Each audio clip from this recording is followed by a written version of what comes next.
Welcome to HWM Aston Martin, and welcome to a bit of a series about handovers on cars. So we're going to do each car in the range. We were just going to show you some of the external features, some of the internal features, and how your controls and that sort of thing works.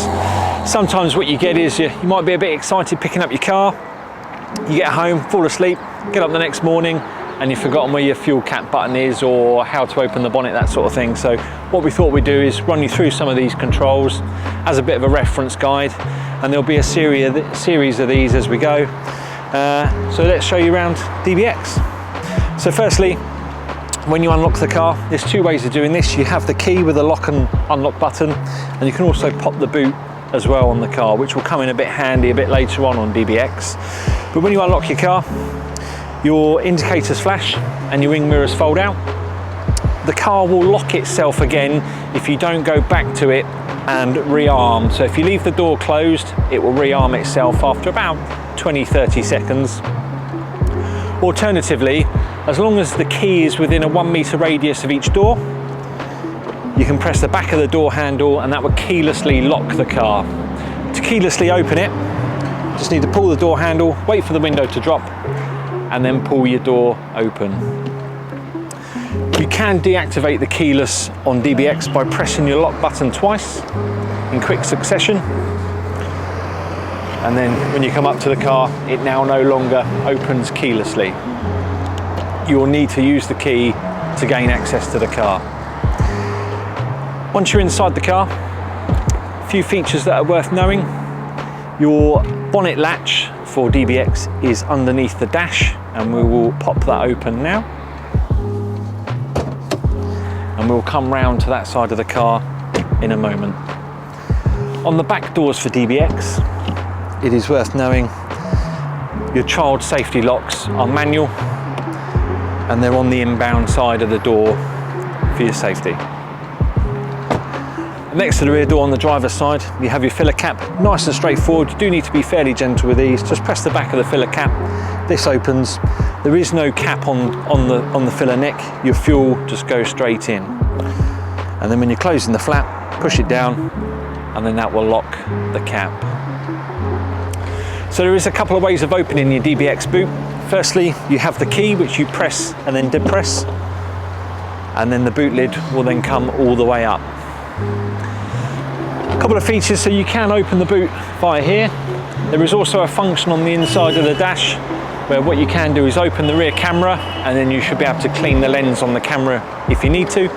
But also, if you've got a carport and you're worried about the height of the boot opening for the first time, what you can do is when you open it is to press the key once, press it again and stop the height of the boot, and then on the back of here you have a stop button.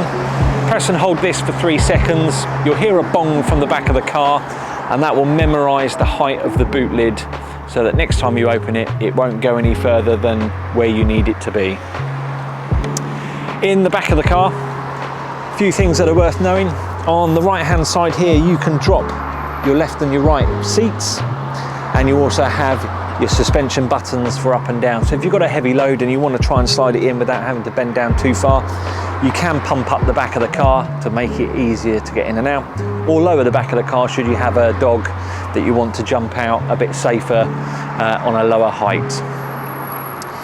Also in here, you have, this particular car has a spare wheel.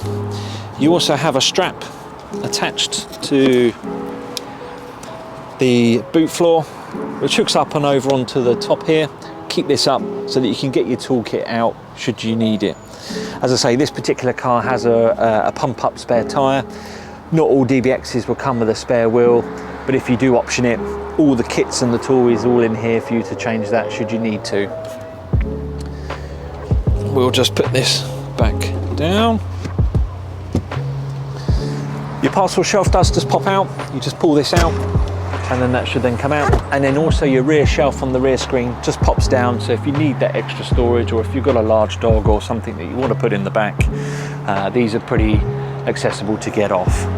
To close the boot lid, just press the button once, or alternatively press and hold on your key, and that will shut your boot lid. A few maintenance features around the car. Your trickle charge point, if you're having to leave your DBX for a long period of time, is just underneath here. It is just a Magna Charge connection.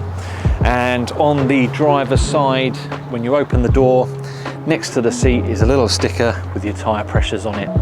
And you can then check those should you need to if you're doing some touring or just general maintenance on your car. So we popped the bonnet earlier on the car. Or generally with an Aston, the bonnet latch will always be above or below the wings. In this case, it's just above, and this just clicks across to the left and opens your latches. DBX actually has an electronic dipstick, so we'll show you that a bit later on in the menu system on the dash. But most of the features that you have on the one, most of the maintenance bits that you need on the engine bay, your oil goes in on here, and the oil type that you need will be in your owner's manual. Alternatively, you have your washer bottle, which is just on the right hand side here. Probably the main one that you will end up filling up occasionally should you need to. And then on this side of the car, again, if you are in that situation where you need to charge it up or whatever, your battery plus terminal is just here on the driver's side of the car. And then to earth that anywhere, you would put it just on your chassis rail here. Other than that, not a great deal else that you need to see or do underneath the bonnet. A couple of the other bits that are worth knowing is underneath this left-hand panel, you do have your brake fluid and also your coolant. So if you do happen to see that coolant light on, this rubber strip pops off. You can lift up the plastic panel and then just pop some coolant or water into the header tank should you need it. You do need to be a little bit firm with the bonnet on DBX because it does have two huge latches on the bonnet. When you're closing it down, just give it a little push and you'll be able to see straight away whether it's actually hooked in on both sides. Thank you.